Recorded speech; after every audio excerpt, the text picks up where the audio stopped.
Seret dia keluar sekarang. Jangan biarkan dia mengotori lobi kita. Ampun, Pak. Saya mohon.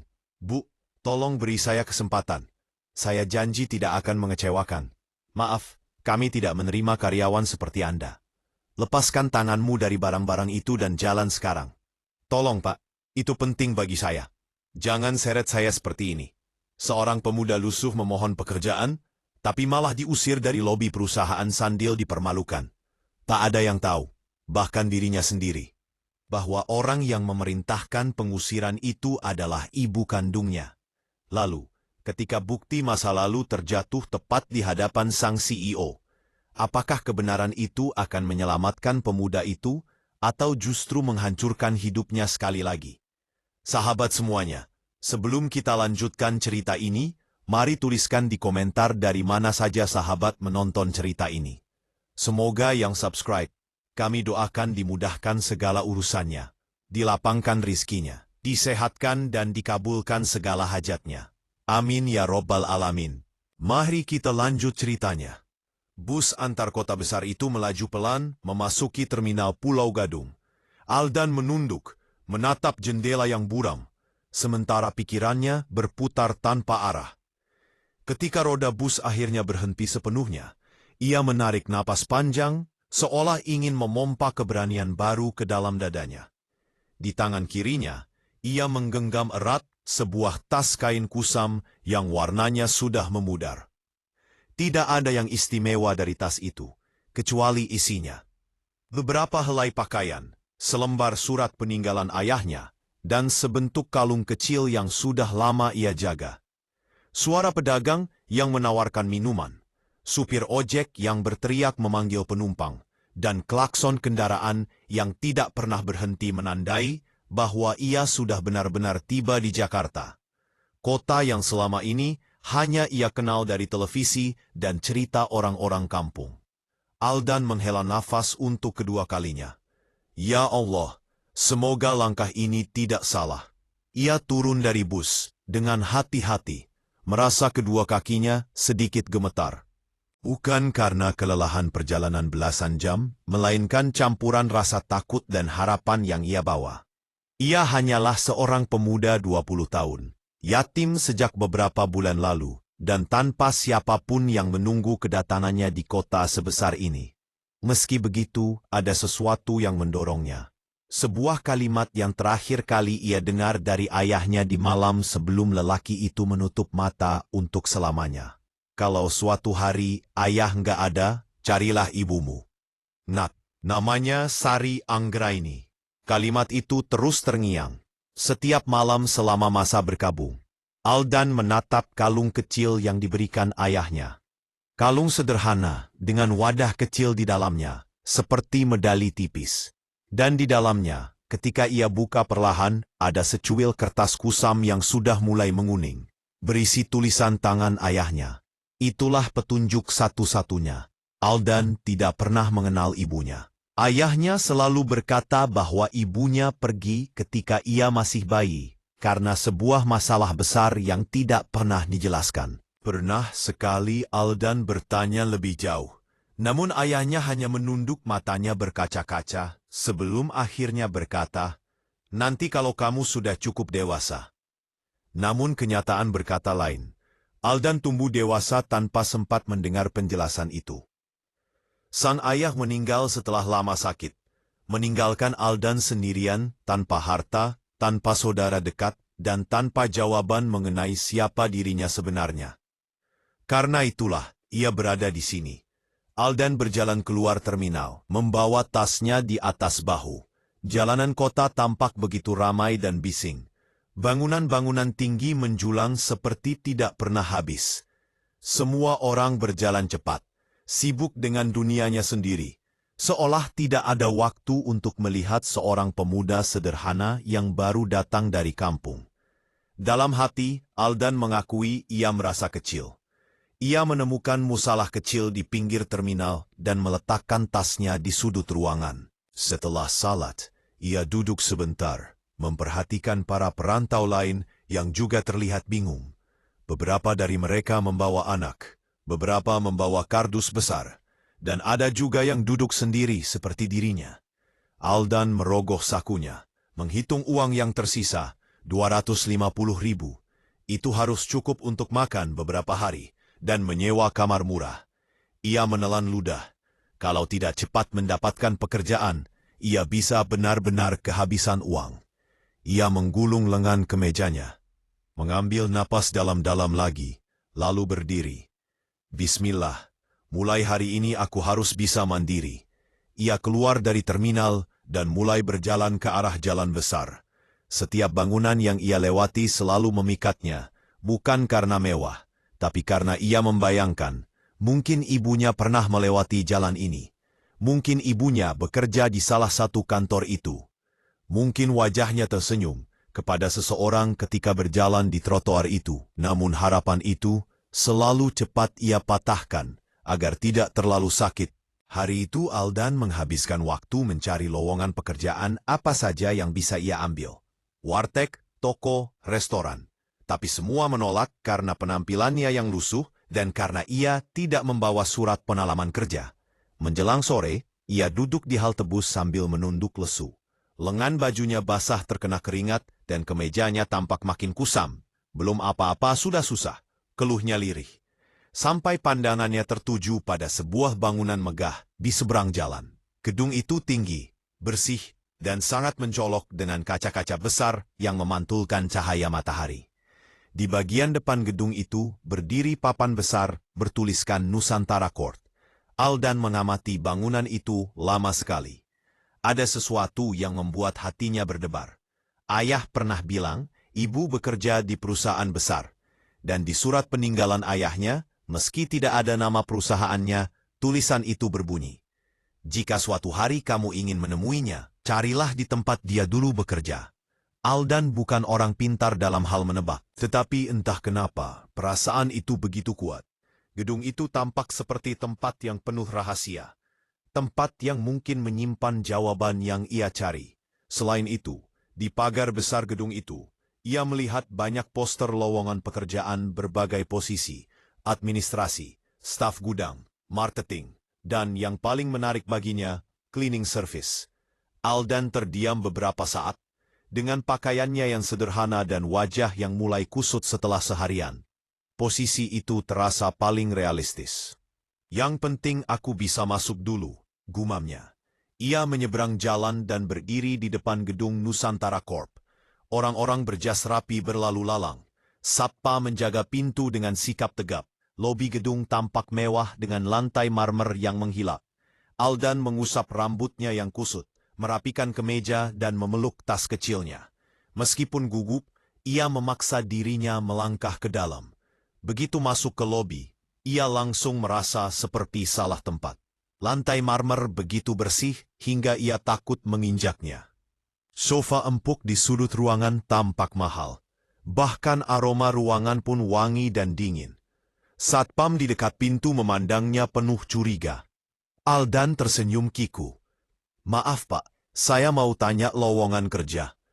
Satpam itu tidak membalas senyuman. "KHRD di lantai 2. Jawabnya singkat. Aldan mengangguk berkali-kali dan berjalan menuju lift. Beberapa pegawai menatapnya dari ujung kaki sampai kepala. Ada yang berbisik, ada yang hanya mengerutkan kening.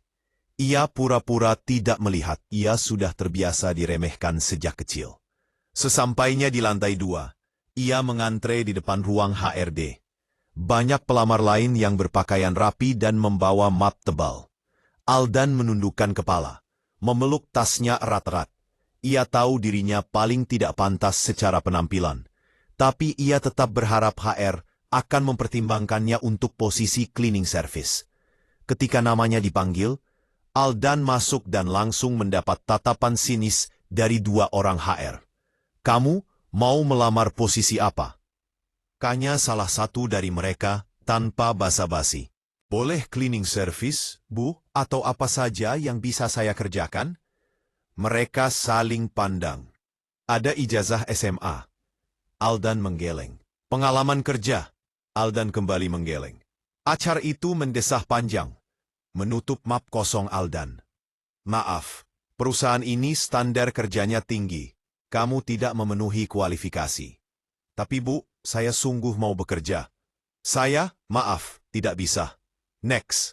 Aldan berdiri perlahan, wajahnya menunduk. Namun sebelum ia melangkah keluar, ia menatap mereka dan berkata dengan suara yang sedikit bergetar. Saya sebenarnya juga mencari seseorang. Mungkin beliau ada di perusahaan ini. Ibu kandung saya. Nama beliau, Sari Anggraini. Kalimat itu membuat Hair terdiam sejenak. Namun bukannya membantu, mereka malah menatapnya dengan lebih sinis. Anak-anak sekarang, ada saja alasannya. Kamu ditolak bukan berarti harus cari-cari alasan lain. Ujar Hair itu sambil menunjuk pintu. Keluar dulu Mas. Banyak yang nunggu. Aldan tidak punya pilihan. Ia keluar dengan langkah berat. Namun ketika ia menuruni tangga menuju lobi, ia kembali menatap gedung megah itu. Bukan dengan rasa takut, tapi tekad. Kalau ini benar tempat ibu berada, aku nggak boleh menyerah. Hari itu mungkin ia gagal melamar, tapi hatinya belum mundur. Karena ia merasa entah kenapa, bahwa takdirnya memang dimulai di tempat ini. Di gedung besar bernama Nusantara Corp ini. Di kota bising dan luas yang baru saja ia pijak.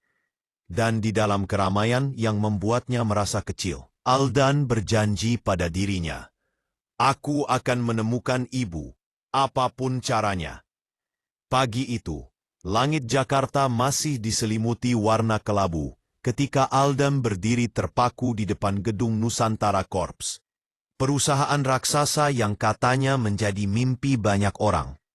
Gedung kaca setinggi puluhan lantai itu memantulkan cahaya matahari pagi secara angkuh. Seperti ingin mengingatkan bahwa hanya mereka yang kuat, yang rapi, yang berpendidikan, yang pantas melangkah masuk. Aldan menelan ludah. Tas lusuh yang ia bawa sejak dari kampung terasa makin berat di pundak. Sepatunya yang warnanya sudah pudar, nyaris tak layak dipakai di tempat megah seperti itu. Kemejanya yang ia setrika semampunya semalam masih terlihat kusut jika dibandingkan dengan mereka yang berlalu lalang memakai jas rapi. Namun ia tidak datang sejauh ini hanya untuk mundur. Ia sudah menempuh perjalanan lebih dari 2 jam dengan 2 kali ganti angkot. Dan 1 kali berjalan kaki hampir 2 kilometer karena uangnya tidak cukup. Bismillah, bisiknya pelan.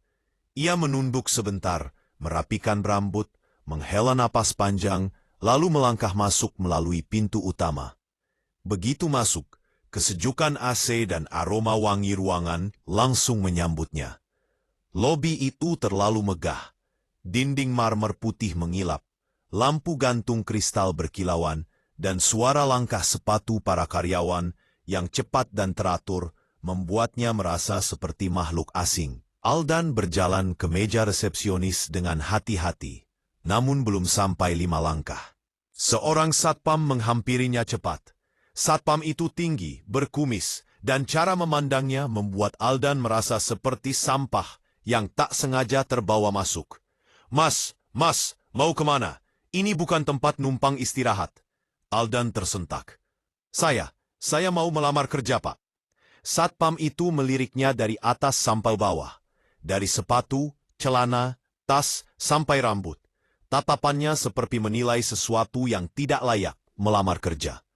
Ia menghela nafas, terdengar menahan tawa. Di sini, Nusantara Corp. Mas, yakin? Aldan menggenggam erat pegangan tasnya. Iya, Pak.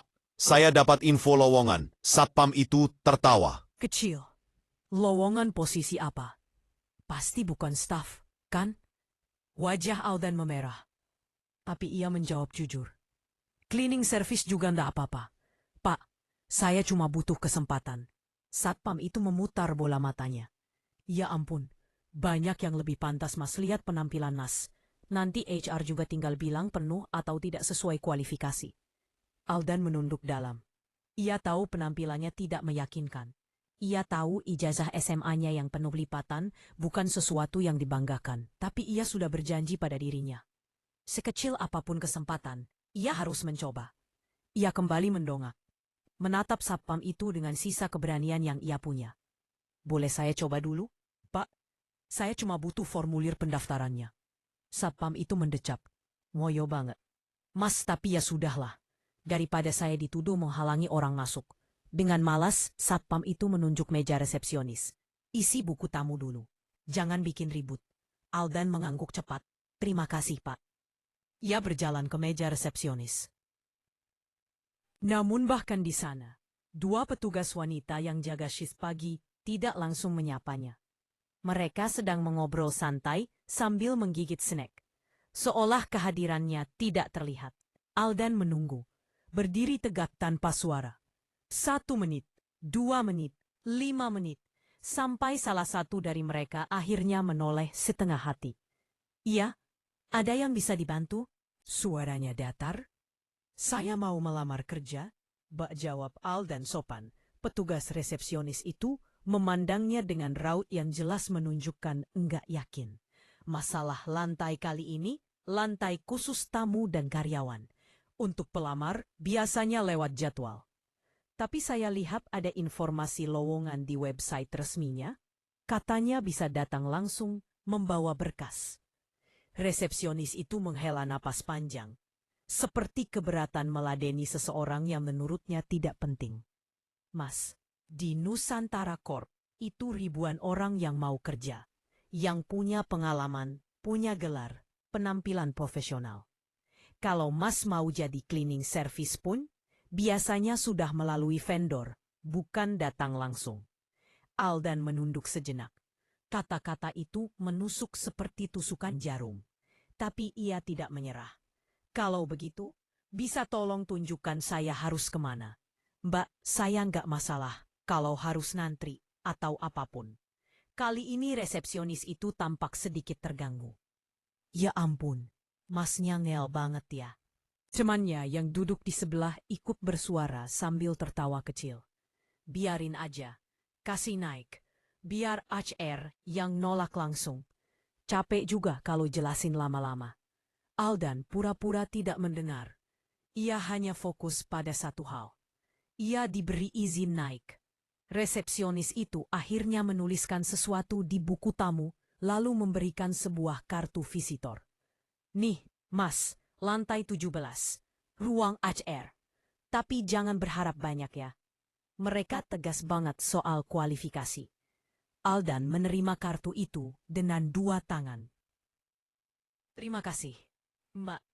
Ia melangkah menuju lift. Jantungnya berdebar kencang.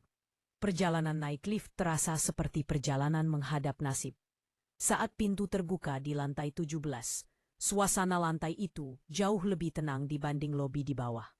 Dinding polos warna abu lembut, aroma kopi dari pantry, dan langkah-langkah para karyawan yang terlihat sibuk. Aldan menuju ruangan bertuliskan Human Resources Retreatment Division. Ia mengetuk pelan.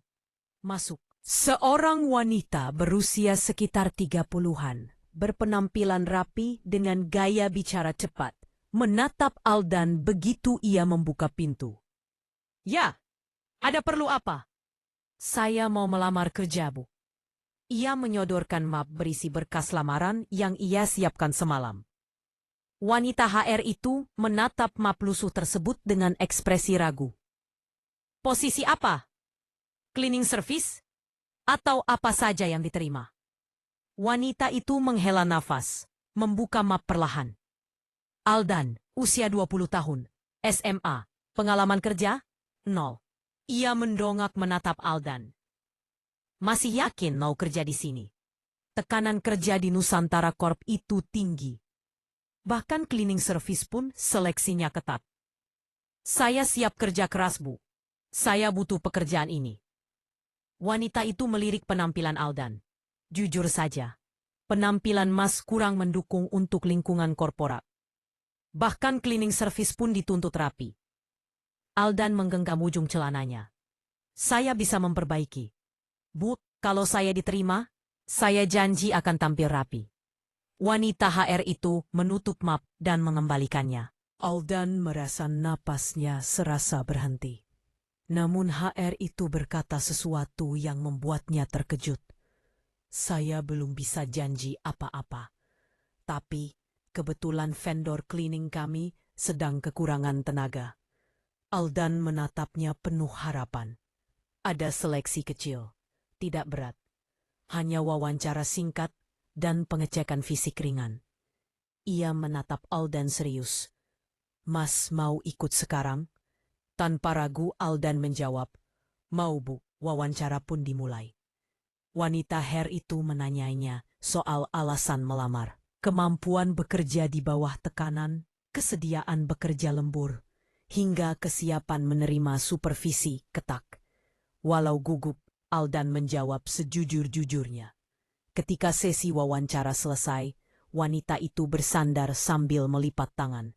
Mas punya tekad bagus, itu poin plus. Tapi kami tetap harus menilai banyak aspek. Aldan mengangguk, saya siap. Bu, kalau begitu besok kami kabari lewat nomor telepon Mas. Ia menyimpan berkas Aldan ke dalam tray. Itu saja untuk hari ini. Aldan berdiri dan membungkuk hormat. Terima kasih banyak. Bu, kesempatannya besar sekali untuk saya. Saat ia keluar dari ruangan, langkahnya terasa ringan seperti melayang. Ia tahu belum tentu diterima. Ia tahu ini baru tahap awal. Tapi dibandingkan pagi tadi ketika Satpam menganggapnya tidak layak masuk, hari ini ia sudah melangkah jauh. Namun sebelum ia mencapai lift, suara Satpam dari lantai bawah kembali terngiang di kepalanya. Mas pikir perusahaan besar butuh orang kayak Mas. Aldan mengepalkan tangannya. Dalam hatinya ia bersumpah. Bagaimanapun caranya, aku harus diterima. Aku akan buktikan kalau orang sepertiku juga punya nilai. Dan aku datang ke kota ini bukan hanya untuk pekerjaan, tapi juga untuk menemukan jawaban tentang ibu. Nama itu kembali berputar di pikirannya. Sari Anggraini. Ia menatap kartu visitor di tangannya. Bergumam pelan, penuh tekad. Tunggu aku. Bu, aku akan temukan kebenarannya. Besok adalah hari penentu, dan Aldan siap menghadapi apapun pagi itu. Aldan bangun lebih cepat dari biasanya. Meski semalam ia tidur di kamar kos sempit yang baru ia sewa, hanya cukup untuk satu kasur tipis, satu kipas kecil, dan satu gantungan baju, ia tetap bangun dengan hati yang berdebar. Hari ini, katanya, pengumuman hasil seleksi akan disampaikan. Ia akan berjalan. Ia duduk di tepi kasur, menatap layar ponselnya yang layarnya sedikit retak. Tidak ada pesan masuk, tidak ada panggilan. Tapi ia sudah bersiap sejak subuh. Mandi, merapikan rambut, memakai kemeja paling rapi yang ia punya, dan menggosok sepatunya dengan tisu basah. Ia ingin memberikan kesan terbaik jika dipanggil untuk tahap berikutnya. Semoga hari ini ada kabar baik, gumamnya pelan. Meski hatinya dipenuhi harapan, ia juga membawa rasa gelisah. Ia tidak hanya menunggu panggilan kerja, tapi juga menunggu sesuatu yang lebih besar. Sesuatu yang berkaitan dengan jati dirinya. Nama itu kembali muncul di pikirannya. Sari Anggraini. Nama yang tertera pada dokumen tua yang diberikan Pak D sebelum ia merantau. Dokumen itu menyebutkan bahwa seorang wanita bernama Sari Anggraini pernah bekerja atau masih bekerja di sebuah perusahaan besar di Jakarta. Dan ketika mencari lebih jauh, hanya satu nama yang paling menonjol, CEO Nusantara Corp. Tapi itu tidak masuk akal. Apa yang terjadi? Apa hubungannya seorang CEO dengan dirinya, dengan seorang pemuda yatim dari desa? Ia tidak berani berspekulasi terlalu jauh. Namun hatinya berkata bahwa ia harus mencari kebenaran. Dan perusahaan ini adalah satu-satunya petunjuk yang ia punya. Aldan tiba di Nusantara Court lebih pagi dari jam kerja karyawan. Matahari saja baru muncul setengah. Namun mobil-mobil mewah sudah mulai keluar dari parkiran bawah tanah. Ia berdiri di depan pintu kaca besar itu, memantapkan niat sebelum masuk. Ia berjalan menuju satpam yang sama seperti kemarin. Satpam itu, begitu melihat Aldan, langsung mengerutkan dahi. Masnya lagi. Mas kan belum diterima. Ngapain balik lagi ke sini pagi-pagi? Aldan menelan ludah. Saya cuma mau nanya kabar hasil seleksi. Pak HR bilang akan dikabari hari ini. Saya pikir tidak apa-apa menunggu di lobi. Satpam itu mengangkat bahu. Terserah, tapi jangan bikin ribut ya. Aldan mengangguk cepat, lalu masuk ke lobi. Ia memilih duduk di salah satu kursi tunggu dekat pintu. Bangkunya empuk. Terlalu empuk untuk tubuh Aldan yang terbiasa kursi kayu. Namun ia mencoba duduk setenang mungkin. Beberapa karyawan hampir tidak melihatnya. Beberapa lagi melirik sekilas. Mungkin mengira Aldan adalah tamu yang salah tempat. Aldan memeluk tasnya. Ia hanya menunggu. Hanya itu yang bisa ia lakukan. Namun sekitar setengah jam kemudian, suasana yang tenang itu mulai berubah. Seorang wanita muda berlari masuk sambil menahan panik, tangannya penuh berkas yang hampir berjatuhan. Astaga, aku terlambat. CEO pasti marah besar. Aldan melirik. CEO menyebut CEO? Ia tahu, Nusantara Corp punya CEO wanita. Ia tahu namanya Sari Anggrani. Ia hanya belum pernah melihat sosoknya secara langsung. Wanita itu terburu-buru memanggil lift. Tapi sebelum pintu lift menutup, terdengar suara langkah sepatu hak tinggi dari arah yang berlawanan. Cepat, tegas, tidak ragu. Seperti ritme seseorang yang sudah sangat terbiasa memimpin. Tap, tap, tap, tap. Beberapa satpam langsung berdiri lebih tegap. Para resepsionis mendadak berhenti mengobrol dan memposisikan diri dengan senyum profesional. Aldan menoleh, dan dunianya berhenti. Wanita itu muncul di tangga ramping yang menghubungkan lantai mezanin ke lobi. Wanita dengan penampilan sempurna. Rambut hitam panjang yang diikat rapi. Wajah tegas namun cantik. Tubuh tinggi berwibawa. Setelan jas hitam mahal yang membungkus postur elegannya. Sari Anggrani. Aldan merasa seolah dadanya diremas. Apakah benar? Ini orangnya? Sementara itu, keributan kecil terjadi di meja resepsionis. Rupanya seorang vendor terlambat mengantarkan dokumen. Dan seorang karyawan cleaning service baru menumpahkan ember pelantai. Tumpahan air itu membuat lantai licin. Seorang tamu terpeleset sedikit dan memarahi petugas cleaning service dengan suara keras. Keributan itu langsung menarik perhatian semua orang, termasuk perhatian CEO. Bu Sari menghentikan langkahnya. Tatapannya dingin seperti es. Ada apa ini? Semua orang tiba-tiba kaku. Resepsionis terbata-bata. Itu, Bu. Ada sedikit kekacauan. Petugas cleaning baru. Kurang teliti. Sang cleaning service seorang bapak tua yang wajahnya memerah karena takut mencoba menjelaskan. Maaf Bu Sari, saya tidak sengaja. Barusan, tidak ada alasan, potong Bu Sari ketus. Saya tidak toleransi kelalaian sekecil apapun. Bapak itu menunduk gemetar. Aldan spontan berdiri. Nalurinya mendorong ia maju. Bu, spontan bukan paknya. Embernya memang. Bu Sari menoleh tajam. Tatapan itu membuat seluruh tubuh Aldan serasa ditusuk udara dingin. Siapa kamu? Nada suaranya tajam. Matanya menyipit menilai penampilan Aldan yang lusuh. Saya Aldan Bu, pelamar kerja. Saya hanya ingin pelamar, Bu Sari menurutkan kening, seolah mendengar sesuatu yang tidak pantas. Zaman kamu masuk di jam segini, kamu mengganggu operasional. Aldan menelan ludah. Saya hanya menunggu hasil seleksi Bu. Dan saya melihat bahwa Pak itu keluar. Suara Bu Sari menghentikan kalimatnya. Saya tidak butuh pelamar yang ikut campur urusan perusahaan. Kamu membuat masalah. Aldan membeku di tempatnya. Resepsionis, satpam, dan beberapa karyawan langsung saling berpandangan. Satpam yang menjaga di dekat pintu buru-buru mendekat. Mas, ayo keluar saja dulu. Jangan bikin CEO marah. Tapi Aldan tidak bergerak. Bu, suaranya tercekat.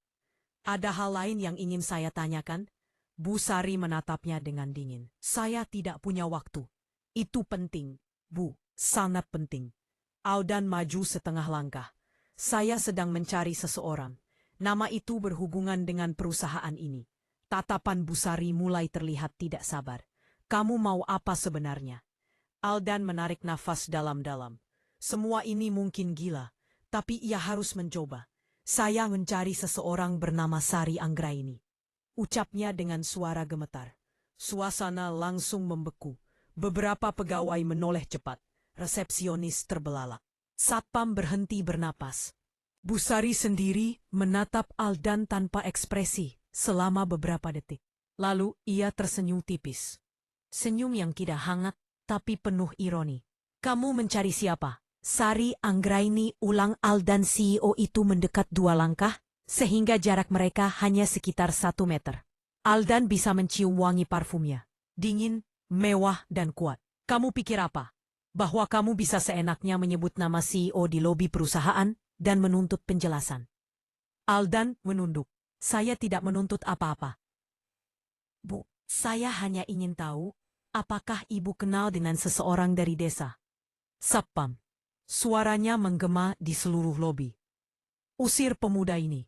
Sekarang. Bu, tunggu. Keluar. Atau saya laporkan sebagai penyusup. 2 satpam memegang lengan Aldan, tapi tidak kasar. Lebih seperti paksaan terukur agar ia bergerak. Aldan mencoba bertahan. Bu, tolong. Saya cuma ingin tahu. Saya cuma ingin jawaban. Tidak ada belas kasihan di wajah Bu Sari. Kamu tidak akan menemukan apapun di sini. Ia menoleh ke resepsionis. Pastikan pemuda ini tidak masuk lagi tanpa janji. Aldan didorong keluar hingga ke pintu kaca. Suara pintu menutup di belakangnya terasa seperti menghantam dadanya. Ia berdiri di luar, terhuyung, menatap gedung megah itu dengan hati yang remuk. Pertemuan pertamanya dengan CEO, wanita yang mungkin memiliki hubungan dengan masa lalunya, berakhir dengan penolakan yang begitu dingin. Namun, saat menatap nama besar Nusantara Corp di dinding kaca, Aldan berbisik pelan, "Kalau ini benar-benar ada hubungannya dengan hidupku, aku tidak akan menyerah. Meski ibu sendiri menolak melihatku." Hari itu, rasa sakit itu berubah menjadi tekad baru. Tekad untuk menemukan kebenaran. Apapun resikonya. Malam setelah pertemuan yang menyakitkan dengan Bu Sari, Aldan tidak bisa tidur. Ia duduk di tepi kasur tipis kosannya dengan lampu meja kecil yang temaram. Di pangkuannya tergeletak satu-satunya peninggalan paling berharga dari ayahnya. Sebuah amplop coklat tua yang warnanya sudah memudar. Ia membuka amplop itu perlahan. Di dalamnya ada 3 benda. Surat ayahnya, bertuliskan tangan. Salinan surat lahirnya, sudah kusam. Sebuah foto tua. Seorang wanita muda, seorang pria, dan bayi laki-laki kecil yang digendong sang wanita. Wanita yang berada di dalamnya. Wanita itu tersenyum lembut dalam foto. Rambutnya hitam panjang. Wajahnya cantik. Matanya hangat. Aldan menyentuh foto itu dengan ujung jarinya. Kalau benar ini ibu, kenapa harus rumit ini untuk bertemu? Ia menarik napas panjang, lalu mengambil keputusan. Besok dia akan kembali ke Nusantara Corp. Tak peduli berapa kali ia diusir. Ia harus menunjukkan surat ayahnya. Ia harus memperlihatkan foto itu. Ia harus membuat seseorang di sana mendengarkan. Pagi berikutnya, Aldan berdiri di depan gedung tinggi Nusantara Corp dengan langkah yang jauh lebih mantap daripada kemarin. Meski jantungnya tetap berdebar, ia mencoba menahan rasa gentar. Ia membawa tas kecil yang lebih tua daripada dirinya. Di dalamnya tersimpan semua bukti tentang masa lalunya. Semua yang ia punya untuk membuktikan bahwa ia bukan pengemis, bukan penipu, bukan pemuda yang nekat datang tanpa alasan. Satpam yang melihat Aldan dari jauh langsung memukul pelan lengan rekannya. Itu bocah kemarin. Rekannya mendecak. Lagi, masih aja balik. Aldan berjalan mendekat dan menunduk sopan. Pagi, Pak, saya mau menemui HR. Ada dokumen penting. Satpam pertama menghela napas. Tapi kali ini tidak langsung mengusirnya. Ya sudah, tapi jangan bikin ribut lagi ya. Aldan mengangguk. Berterima kasih. Meski mereka meremehkannya kemarin, setidaknya mereka memberi kesempatan kecil hari ini. Itu sudah cukup. Ia masuk ke lobi dan menuju meja resepsionis. Resepsionis wanita yang sama menatapnya dengan canggung. Mas, ini hari ketiga kamu kesini. Saya cuma ingin berbicara sebentar dengan HR. Jawab Aldan pelan. Resepsionis menimbang sejenak. Lalu ia menekan interkom. Mbak Tiara, di sini ada pelamar yang kemarin sempat datang. Katanya ada dokumen penting. Suara dari interkom menjawab ketus. Suruh dia tunggu di ruang interview lama. Saya ke sana. Aldan mengikuti arahan duduk di ruangan interview kecil yang biasanya dipakai untuk wawancara cepat. Ruangan itu dingin, terlalu dingin untuk ruangan sekecil itu. Seperti kebanyakan ruangan di gedung ini, rapi, steril, dan berjangka waktu. Beberapa menit kemudian, seorang wanita dengan kacamata tipis dan pakaian formal masuk dengan ekspresi tidak senang. Dialah Tiara, HR yang kemarin mengusir Aldan. Mas Aldan ya? Suaranya datar. Ada apa lagi? Saya sudah bilang kemarin bahwa posisi cleaning service sudah penuh. Saya bukan mau melamar lagi, Bu. Jawab Aldan hati-hati. Ada yang lebih penting. Ini tentang identitas keluarga saya. Tentang seseorang yang... Tiara mengangkat tangan, memotong. Mas, saya sibuk. Kalau mau minta belas kasihan, mohon jangan pakai alasan keluarga ya. Banyak pelamar lain. Aldan menggigit bibir, menahan diri. Bukan alasan. Ini bukti. Ia membuka tasnya dan mengeluarkan amplop. Ini surat dari ayah saya. Dia minta saya mencari seseorang bernama Sari Anggraini. Saya hanya ingin menanyakan apakah... Tiara menatap amplop itu dengan wajah yang makin sinis. Nama CEO kamu sebut-sebut lagi. Ia mendengus kecil. Mas, kamu kira kami bodoh? Kamu kira kami percaya surat kayak gitu? Aldan menggeleng cepat. Saya tidak mau menipu. Saya hanya ingin tahu apakah. Tiba-tiba, Tiara mengambil surat itu dengan kasar. Ia membuka dan membaca sekilas. Lalu tertawa kecil sambil mengembalikan surat itu ke atas meja. Kertasnya sudah tua. Tulisannya juga seram gini. Ini gampang banget dipalsukan. Kamu kira kami bisa ketipu? Aldan tertegun. Bu, ini surat asli. Ayah saya menulisnya sebelum meninggal. Ah, sudahlah. Tiara berdiri. Saya tidak punya waktu meladeni cerita sinetron. Saya minta kamu keluar dari gedung ini. Sekarang. Aldan masih berusaha. Tolong Bu, dengarkan dulu. Api Tiara memanggil satpam dari pintu. Mas, tolong eskor pemuda ini keluar. 2 satpam masuk. Mereka tidak kasar. Namun tetap memegang lengan Aldan untuk menuntunnya keluar ruangan. Tunggu, tas saya. Ambil cepat, kata Tiara tidak sabar. Aldan meraih tasnya terlalu tergesa. Dan pegangan talinya lepas. Tas itu jatuh ke lantai. Semua isi tas tumpah. Surat lahirnya, surat ayahnya yang lusuh. Kalung kecil peninggalan ayahnya. Dan sebuah foto lama. Foto itu jatuh tepat di kaki satpam. Bu Sari muda. Seorang pria muda yang tersenyum lembut dan seorang bayi laki-laki kecil dalam gendongan. Tepat saat itu, pintu ruangan terbuka lagi. Sosok berwibawa muncul di ambang pintu. Bu Sari. Seluruh ruangan mendadak membeku. Tiara langsung berdiri kaku. Satpam menegakkan tubuh. Aldan berhenti bernapas. Bu Sari memerutkan kening melihat keributan kecil itu. Ada apa ini? Suaranya tegas, dingin. Tiara cepat bicara. Namun nada suaranya terdengar goyah. Tidak ada apa-apa, Bu. Hanya pelamar yang menyusahkan lagi. Saya sedang mengeluarkannya. Namun sebelum mereka bisa merapikan barang-barang Aldan, mata Bu Sari menangkap foto yang tergeletak di lantai. Ia berhenti. Kedua matanya memicing sedikit. Fokus. Ia menunduk perlahan dan mengambil foto itu. Kedua jari rampingnya memegang pinggir foto yang sudah menguning. Selama beberapa detik, tidak ada suara apapun. Tiara menelan ludah. Aldan menatap dengan jantung yang hampir pecah. Bu Sari menatap lama foto itu.